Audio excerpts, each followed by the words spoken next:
Welcome to Ozeki's How to Develop IVR with Ozeki VoIP SDK tutorial part 2. In this video I'm going to show you the usage of the blind transfer method, and I will write a simple code for it. Then I will demonstrate you the coding of a voice controlled IVR by using the functions and events of the SpeechtoText class. Let's open our last IVR project to make some modifications and additions for it. You can reach the project file, only need to click the link below. We will use this to create a blind transfer option for our IVR. So first we need to make a static string blind transfer variable to store the phone number what we would like to use for blind transferring. Next, make line on the console to inform the user that he or she need to add a number for blind transferring or enter a zero value if this function is not necessary for him or her. Then store the input in the blind transfer variable via the former read method. The parameters are the name of the variable and a true bool value to inform the method that we must enter a value. Finally, call a method from the call handler in the incoming call section to pass the blind transfer value for the call handler class.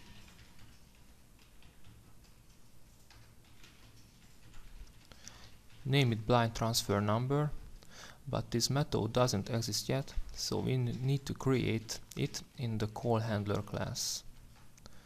So pass the blind transfer value and go to the call handler class. When we get there, the first thing we need to do is creating a string type blind transfer number value. We will use this to store the blind transfer value what we get from the program class.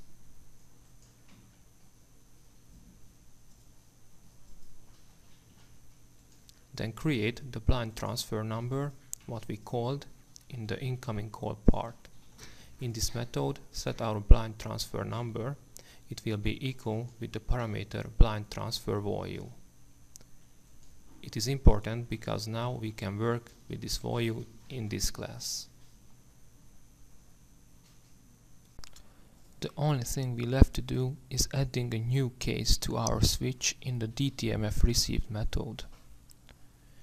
If we press the button 3 and if the number what we gave in the program class was 0, then write on the console that we can't use this function of the IVR.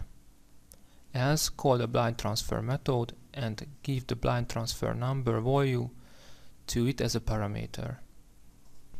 We finished the coding of the blind transfer option of the IVR. Now let's see how it works. I opened two softphone demos and registered SIP accounts for both of them. The first one is the user 1000 and it for calling our IVR.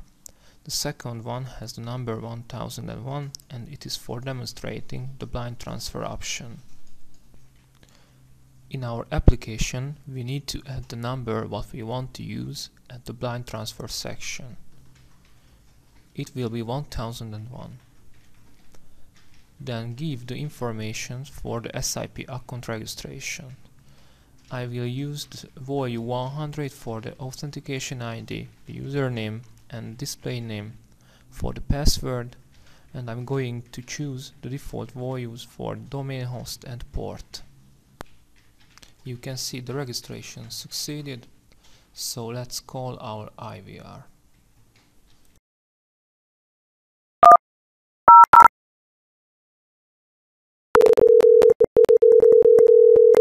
Introduce you the interactive voicemail aka IVR example code written with Ozeki VoIP SDK. For more information about Ozeki Limited, please press button 1. Ozeki Informatics Limited is a leading mobile messaging software vendor, and Ozeki VoIP SIP SDK is an excellent software development kit that allows you to establish VoIP calls from your application easily and quickly.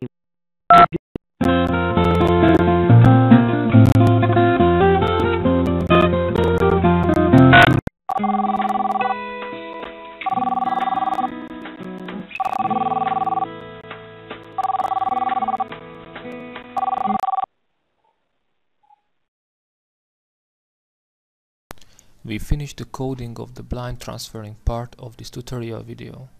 Let's continue with making of the voice-controlled IVR.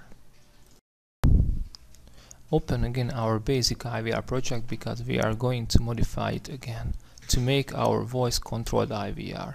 We need to add some new objects to our code. These are the phone call audio receiver to receive sounds from the caller, a speech-to-text object, and an IEnumerable collection to add choices to our system to help recognizing words. If we get this, let's add some lines to the constructor of the class. Set the phone call audio receiver and attach it to our call.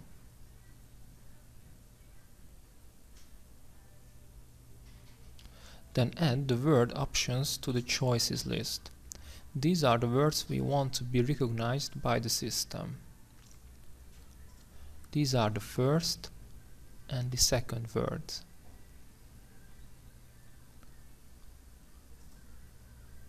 Now create an instance of SpeechtoText class by using the createInstance method of the class.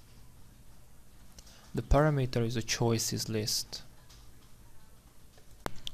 In the start method, we need to connect the phone call audio receiver to the STT via the connect method of the media connector. Then delete the DTMF received subscribing line because we will use human speech to enter a menu in the IVR. So subscribe on the word hypothetized event of the speech-to-text. Now we only need to copy the switch statement from the DTMF received method to the STT word hypothesized method. Then change the cases to the selected words and finally delete the DTMF received method. We finished the coding of the voice-controlled IVR system. Now let's try it. I ran the console application and already registered an SIP account with the number 1000 in a softphone, which is for calling our IVR. If our code works well, then we will be able to control our IVR system via human speech. Now add the SIP account values to our application. 100 for the authentication ID, username, display name, and the password, and I'm going to use the local host and the port 5060. If the registration succeeded, let's call the IVR.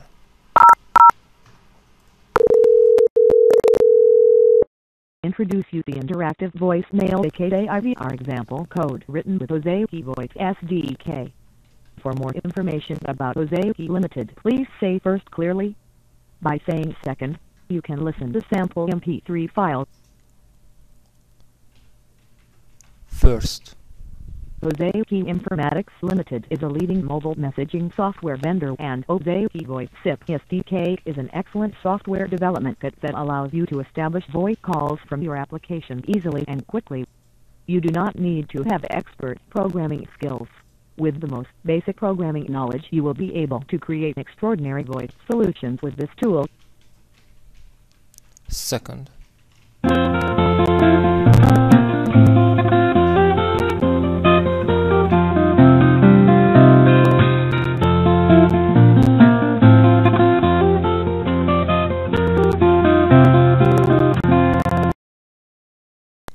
We finished the second video of how to develop IVR with Ozeki VoIP SDK.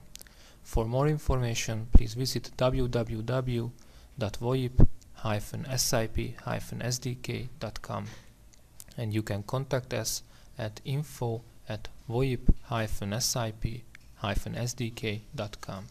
Please watch the next part of this tutorial video series. Thank you for watching.